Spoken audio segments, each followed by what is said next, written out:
यह कहानी एक छोटे से गांव की है जहां पर एक पुरानी हवेली खड़ी थी जिसे सभी गांव वाले भूतिया हवेली के नाम से जानते थे।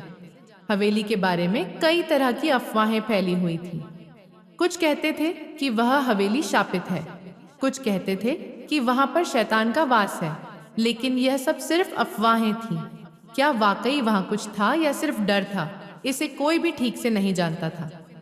किसी भी सामान्य आदमी की तरह एक परिवार ने इस हवेली में रहने का फैसला किया।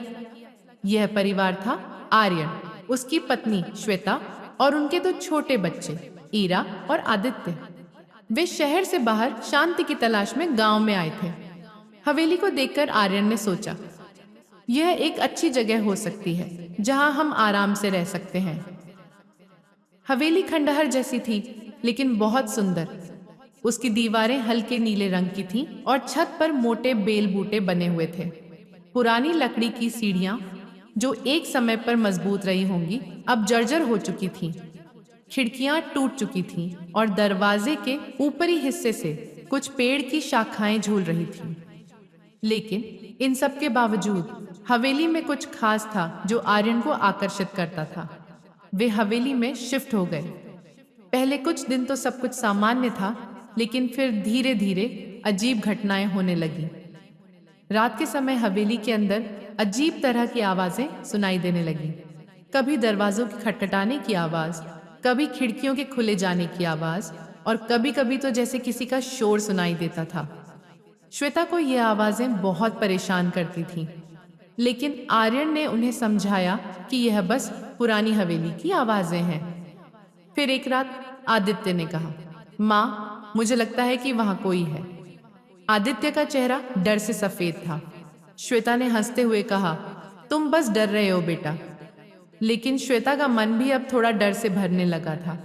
एक रात जब आर्यन और श्वेता सो रहे थे, ईरा की आवाज सुनाई दी। वह बुरी तरह कांप रही थी। माँ, मुझे डर लग रहा है। श्वेता और आर्यन उठे और ईरा के कमरे की तरफ दौड़े। ईरा बिस्तर पर बैठी थी, उसके चेहरे पर घबराहट थी। माँ, पापा, वह मुझे देख रहा था, वह मुझे देख रहा था, ईरा ने कांपते हुए कहा। आर्यन ने धीरे से कहा, ईरा, तुम ठीक हो, कोई नहीं है, बस तुम्हारे दिमाग में डर बैठ गया है। लेकिन ईरा का डर दूर नहीं हुआ। उस रात के बाद हवेली में और भी अजीब घटनाएं होने लगीं। एक दिन श्वेता ने महसूस किया कि कुछ महसूस हो रहा था, जैसे कोई उनका पीछा कर रहा हो, कोई अज्ञात शक्ति जो उन्हें घेर रही हो। एक रात श्वेता बाथरूम से बाहर आ रही थी कि अचानक उसे एक छाया दिखाई दी। वह छाया एक खौफनाक रूप में उसे घूर रही थी। श्वेता ने डरते हुए इधर उधर देखा, लेकिन कुछ भी नहीं था।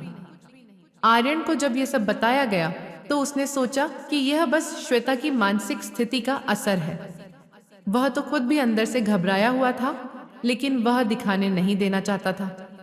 फिर एक रात जब आर्यन सो रहा था, उसे एक खौफनाक सपना आया। सपने में एक शैतान सा राक्षस उससे बातें कर रहा था। यह हवेली मेरी है, वह शैतान बोला।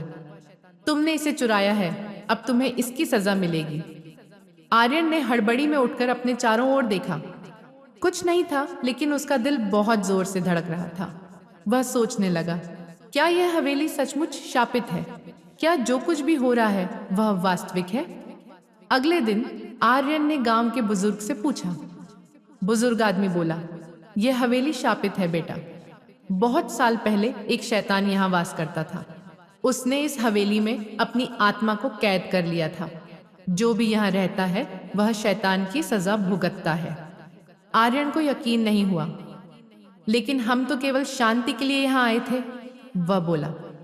बुजुर्ग ने गहरी सांस ली और कहा, तुमने उसे जगाया है, अब तुमसे यह नहीं भागेगा। आर्यन की आंखों में चिंता की लहर दौड़ गई। उसने श्वेता को यह सब बताया, लेकिन वह भी डर के मारे चुप हो गई। अब हवेली में अजीब घटनाएं होने लगी। रात को बत्तियां अपने आप बंद हो जाती, दीवारों पर खून के धब्बे नजर आने लगते थे, और कभी कभी तो एक घना अंधेरा पूरे घर को घेर लेता था। एक दिन जब आर्यन बाहर काम कर रहा था, ईरा और आदित्य ने हवेली के तहखाने में कुछ देखा। वहां एक पुरानी किताब पड़ी थी जिसमें शैतान की पूजा और उसके मंत्र लिखे थे। ईरा ने वह किताब आर्यन को दिखाई और उसने पढ़ा, जो इस हवेली में आएगा वह हमेशा के लिए शैतान की गिरफ्त में रहेगा। आर्यन अब पूरी तरह से घबराया हुआ था। वह जानता था कि शैतान अब अपनी पकड़ मजबूत कर चुका था। एक रात उसने हवेली के हर कमरे में दीपक जलाए और पुराने पुजारी से मदद लेने का फैसला किया। पुजारी ने हवेली में आकर कुछ खास पूजा शुरू की, लेकिन जैसे ही पूजा शुरू हुई, हवेली के अंदर हलचल मच गई। दीवारों से चिल्लाने की आवाजें आने लगी और हवा में अजीब सी गंध फैलने लगी। यह शैतान का वास है, पुजारी बोला। हमें इसे निकालने के लिए एक बड़ी पूजा करनी होगी। पुजारी ने अपनी पूजा जारी रखी और जैसे ही वह मंत्र पढ़ने लगा, हवेली के भीतर अचानक एक तेज ठंडी हवा आई। हवेली की दीवारें कांपने लगीं और फिर शैतान का डरावना चेहरा दीवारों पर उभरा। तुम नहीं बच सकते, शैतान की आवाज आई। तुमने मेरी हवेली में घुसने की गलती की, अब तुम मेरी गिरफ्त से नहीं बच पाओगे। आर्यन, श्वेता और बच्चों को समझ में आ गया कि शैतान सचमुच यहाँ है। पुजारी ने जोर से मंत्र पढ़ा और हवेली में एक तेज रोशनी चमकी। शैतान की आवाज धीमी पड़ने लगी और फिर सब कुछ शांत हो गया। हवेली में शैतान का वास खत्म हो चुका था, लेकिन वह परिवार कभी भी उस हवेली में आराम से नहीं रह पाया। उनका मन हमेशा डर से घिरा रहता था और उन्होंने उस हवेली को छोड़ दिया।